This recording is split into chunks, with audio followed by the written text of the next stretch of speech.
People are really different, and the main theories that we use to explain social and political behaviors are really social theories. You were raised that way.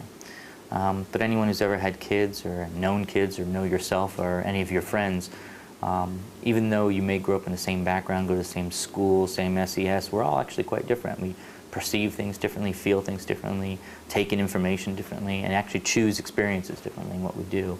And so the idea that it's all socially engineered was just a little bit absurd to me anyway, and I think to a lot of scholars.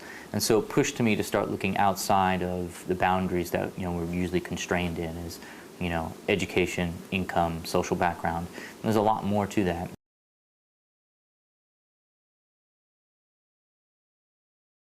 So I did my PhD's in political science and political psychology, but I did a pre-doctorate in genetic epidemiology at the Queens Institute of Medical Research, so it's right up here the road in Brisbane. And then in between my pre-doc, went back, finished my PhD at Nebraska, and did a postdocs in psychiatry and human genetics at the Medical College of Virginia.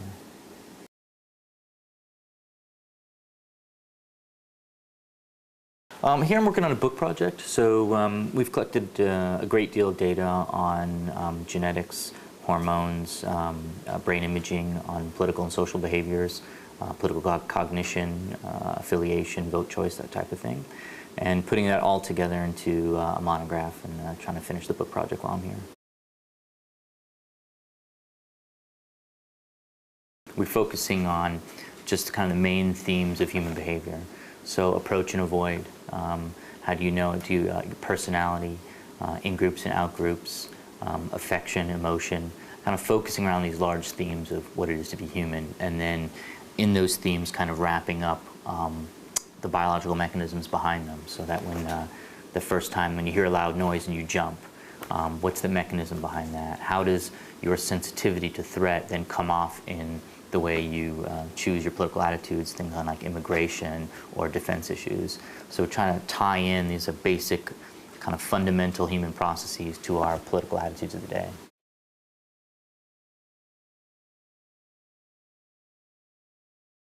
I happened to come across, I don't even remember exactly how I came across the center. I know it's fairly new, and recognized some of the names in the literature. So like Margaret Levy, her book is required reading in just about every kind of core comparative or political economy class that you take at university. I can't imagine a program that wouldn't assign it.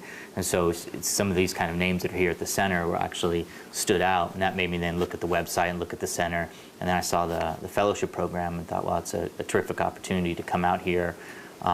You get time off from like your normal work model, knock out the book, and it also puts me really close to one of the major labs that I work with, just right up the road in Brisbane. So yeah, it was pretty ideal that way.